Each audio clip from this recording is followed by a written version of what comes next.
Aujourd'hui, de plus en plus de villes commencent à piétonniser leur centre afin de réserver l'espace public aux piétons, leur permettant de circuler librement.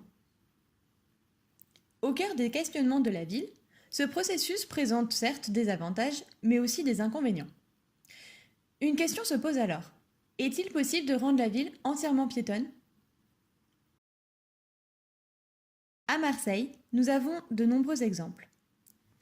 La rue de Rome, qui a été réaménagée en 2015 afin d'accueillir le tram et de laisser la place aux piétons, offre une requalification de l'espace public.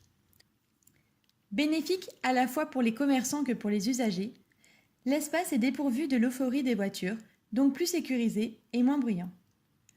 Aujourd'hui, il est beaucoup plus agréable de discuter à la terrasse d'un café, comme à la place de Rome, ou de se promener en famille tranquillement. Mais ce genre de projet pose quelques problèmes. En commençant avec le chantier, qui a duré 3 ans, encombrant considérablement la circulation, l'accès au commerce, entraînant la baisse de leur chiffre d'affaires et la fermeture de plusieurs boutiques.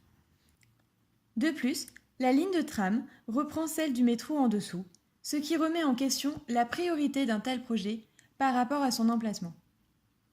Enfin, cette zone semi-piétonne cohabite avec le tram, les vélos et les scooters de manière anarchique, annulant d'un certain point de vue le réel potentiel d'une zone piétonne. Imaginons désormais d'autres lieux de la ville désengorgés de ces routes telles que le Vieux-Port. Sa privatisation piétonne permettrait une requalification complète de l'espace le plus emblématique de Marseille. Véritable place pour les marchés, le port serait plus sain et les voitures ne bloqueraient plus la vue sur la mer. Cependant, le Vieux-Port est un point phare de la ville. Il faudrait repenser la circulation routière à grande échelle et régler la circulation du ravitaillement et de la livraison des commerces. Pourquoi ne pas dupliquer le tunnel au niveau du quai des Belges afin de se déplacer dans l'hypercentre en sous-sol, utiliser l'écomobilité, voire réutiliser le téléphérique pour accéder à la Bonne Mère, comme il est prévu en 2021? Dans la prolongation de cette idée, la ville de Marseille projette une piétonisation de la Canebière qui couple la déambulation piétonne, notamment entre Bourse, Belsunce, Saint-Ferréol et le Vieux-Port.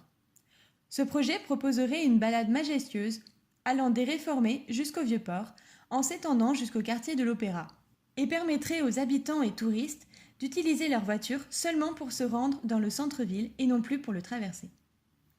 Enfin, et afin de répondre aux besoins des commerçants, ce programme prévoit l'installation de bornes et d'horaires de livraison.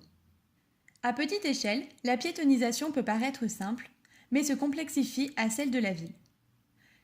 Des solutions existent, mais le processus reste complexe, long et coûteux.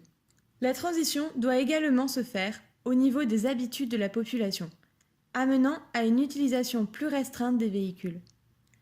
Ainsi, si la piétonisation est indiscutablement bénéfique, elle ne peut être effective que sur la durée, en prenant en compte les vecteurs de bien-être, des besoins de mobilité et de liberté de déplacement de chaque individu.